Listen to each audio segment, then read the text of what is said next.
plain mozzarella ball, and the second one will be a mozzarella roulade. What we've got in the bowl here is just plain mozzarella curd. This is what happens after the milk has been treated with an enzyme. What we're going to do is we're going to add to this very hot salted water. Our water is at approximately 180 degrees or so. We don't want to go any hotter than that. Our water is very heavily salted. We would refer to this as a brine. The salt in here will not only add flavor to this, but it will extend the shelf life of our cheese, but will also enhance the texture of the proteins. It will allow them to get very stretchy, but will allow them to firm up. If we were to eat the cheese curd the way it is right now, it would be kind of bland in flavor, but it would be quite mushy in texture. So what I'm going to do is just kind of slowly stir.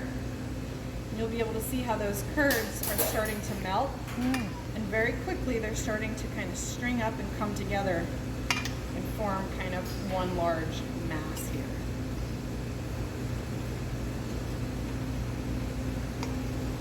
One of the important things when working with this cheese is make sure that when you are stretching it, you're not squeezing it. You don't want to squeeze out any of the fat or the moisture that's built into this cheese.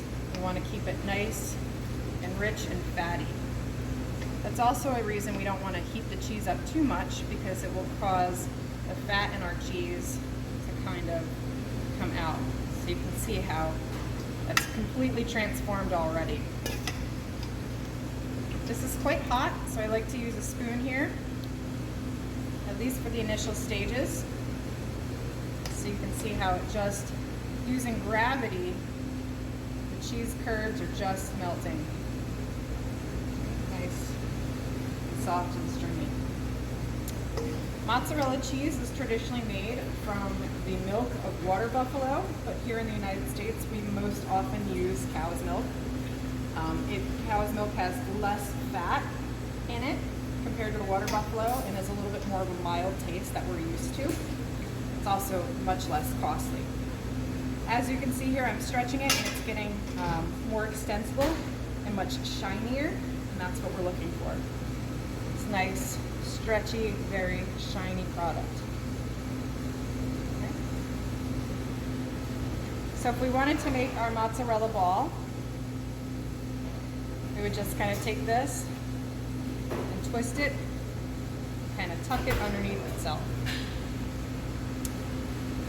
Okay. See how we get a nice shiny outside there? Just kind of tucking it almost as if I was doing a pizza dough ball or a soft roll. What I like to do for this to keep it shaped is I often put it in a little ball of plastic wrap and then pull the edges of the plastic wrap upwards and just give it a little bit of a twist.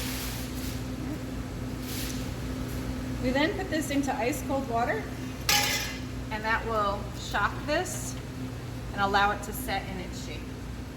So to make our roulade, we're going to start out with a larger piece of mozzarella and place it down here on plastic wrap.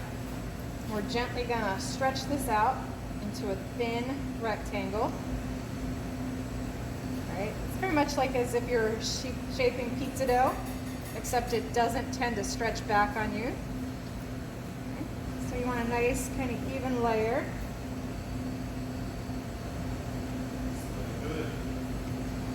So what I'm going to do here is go ahead and take some paper towels I've got set aside and just pat it dry.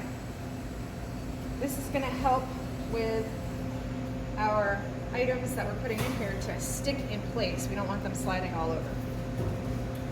So what I've got as far as our garnishes, I've got some fresh basil and a little bit of prosciutto. So I'm going to take some of this prosciutto and line it up in here. Just layer this so that it is staggered. Alright, so I want a nice thin covering all the way around.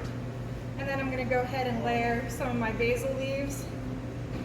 Get these guys on here. Just one nice layer of the basil leaves. They're going to add a real nice kind of flavor into here.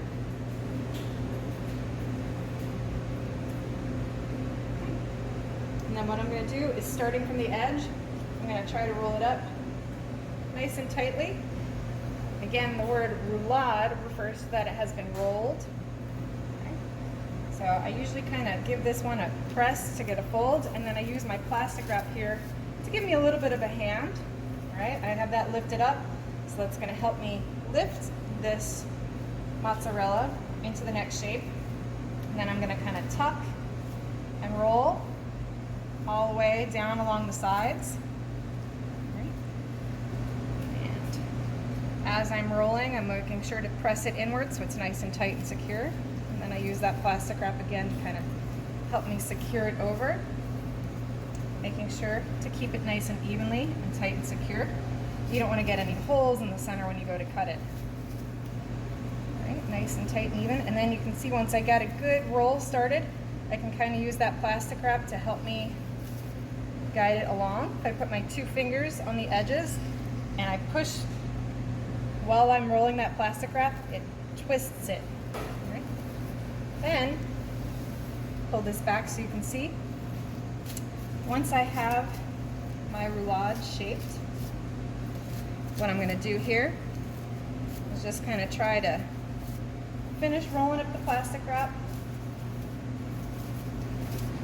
I will secure this by tying it off, one end and then the other. And then this will go briefly for about 15 seconds into some warm water, not quite as hot as 185 degrees, but just about 140 degrees to just warm that through. And what that will do is seal and slightly melt here this seam, allowing for all of the fillings that I put in here to seal into place. So before I close the last end, I'm going to kind of use gravity in my favor to kind of shake everything down.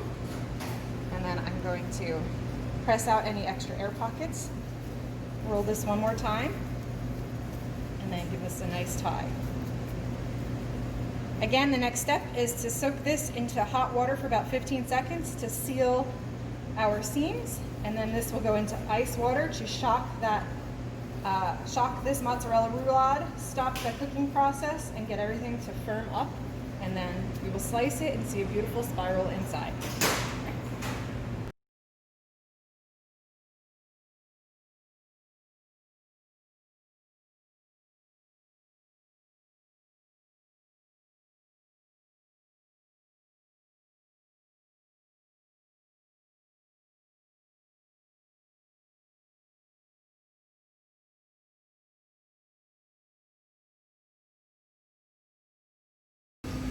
So the last item we're going to make, as I'm stretching this last bit of mozzarella here, is burrata. And burrata is actually mozzarella cheese that's been stretched, and it has a little bit of a filling in the center.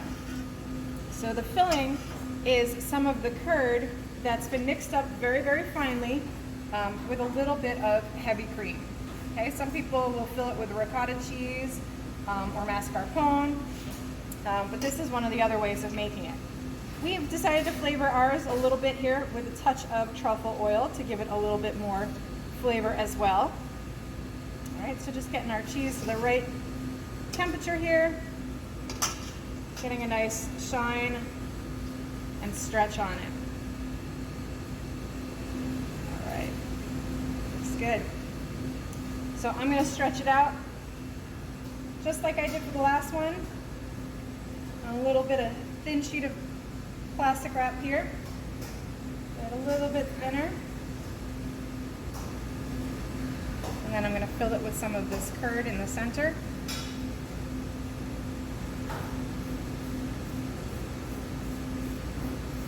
Resist the urge to overfill it. You really don't need too much in there.